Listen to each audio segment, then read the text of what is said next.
PSR ఆంజనేయులను విజయవాడలోని CID కార్యాలయానికి తీసుకొచ్చారు.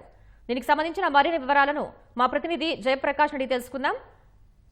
జయప్రకాష్, చెప్పండి. శ్వేత, కొద్దిసేపటి కిందటే పిఎస్ఆర్ ఆంజనేయులు సీనియర్ ఐపీఎస్ అధికారిని విజయవాడ తాడిగడపలో ఉన్న సిఐడి కార్యాలయానికి తీసుకొచ్చారు. ఆయన్ని మరికొద్దిసేపట్లోనే విచారించనున్నారు. ఈ విచారణలో ఉన్నతాధికారులు కూడా పాల్గొంటారని సమాచారం అందుతోంది. ఒక డీజీ స్థాయిలో ఉన్నటువంటి అధికారిని ఉన్నత స్థాయి అధికారులు ప్రశ్నించే అవకాశం ఉంటుంది. ఈ క్రమంలోనే ఉన్నతాధికారులు కూడా అక్కడికి చేరుకుంటారనే సమాచారం తెలుస్తుంది.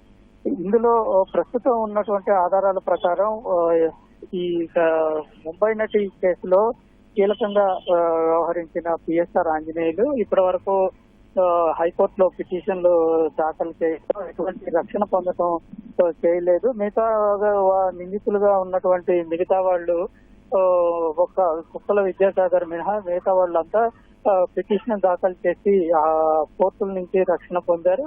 విద్యాసాగర్ ను అరెస్ట్ చేసిన తర్వాత ఆయన బెయిల్ పైన బయటకు వచ్చారు.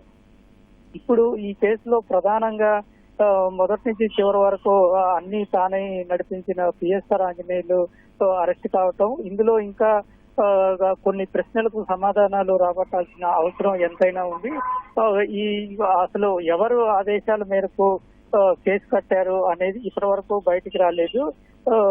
ఐపీఎస్ అధికారి విశాల్ గురిని ఇచ్చినటువంటి సమాచారం మేరకు పిఎస్ఆర్ ఆంజనేయులు సీఎంఓకి పిలిచి ఆయన ముంబై నటిని అరెస్ట్ చేయాలి, ఆమె పైన కేసు నమోదు చేయాలి అని తెలిసిన తర్వాత ఆ కేసు సంబంధించిన వ్యవహారాన్ని ప్రారంభించారు.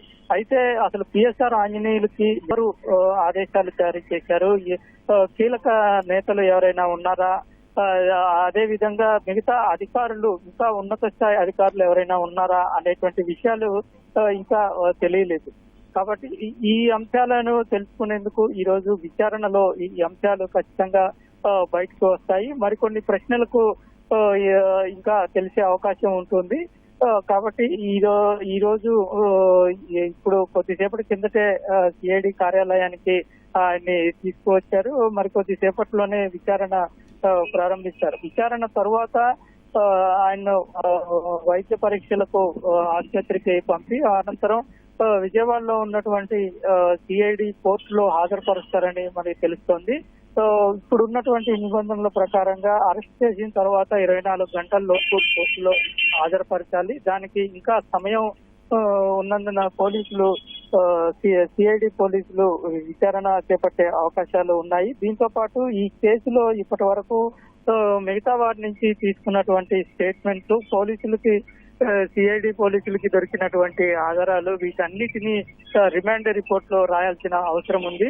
ఇటీవల కూటమి ప్రభుత్వం వచ్చిన తర్వాత ఈ కేసు నమోదైన తర్వాత సిఐడి అధికారులు విచారణ చేపట్టడం ఒకవైపు, మరోవైపు అటు పోలీసులు ఈ కేసుకి సంబంధించి అసలు ఏం జరిగింది అనే పూర్తి వివరాలు దర్యాప్తు చేసిన తర్వాత ఒక నివేదికను అప్పుడు డీజీపీగా ఉన్న ద్వారకా తిరుమలరావుకి అందజేయటం, ఆయన ద్వారా ప్రభుత్వానికి ఆ నివేదిక చేరింది. ఈ ముగ్గురు అధికారులు ఐపీఎస్ అధికారులు నిర్లక్ష్యంగా వ్యవహరించారు, అధికార దుర్వినియోగానికి పాల్పడ్డారు, చట్టాన్ని రక్షించాల్సినటువంటి ఐపీఎస్ అధికారులే చట్ట వ్యతిరేకతకు పాల్పడ్డారు అని నిర్ధారణ అయిన తర్వాత ప్రభుత్వం వాళ్ళ ముగ్గురిని సస్పెన్షన్ చేస్తూ ఆదేశాలు జారీ చేసింది. ఆ సస్పెన్షన్ కి గల కారణాలు కూడా ఒక్కొక్కటిగా వివరిస్తూ పేర్కొంది.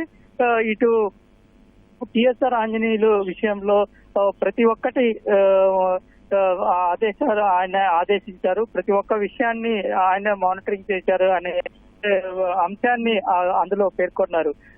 ఈ విషయాలు ఒకవైపు జీవోలో ఇచ్చినటువంటి విషయాలు, మరొక వైపు పోలీసుల దగ్గర ఉన్నటువంటి విషయాలు, వీటన్నిటినీ ఇప్పుడు పిఎస్ఆర్ ని విచారించే క్రమంలో ఆయన్ని ప్రశ్నించే అవకాశం కనపడుతూ ఉంది. విచారణ ముగిసిన తర్వాత రిమాండ్ రిపోర్టు తయారు చేసి కోర్టులో హాజరుపరిచే అవకాశాలు అయితే కనపడుతున్నాయి. ధన్యవాదాలు జయప్రకాష్.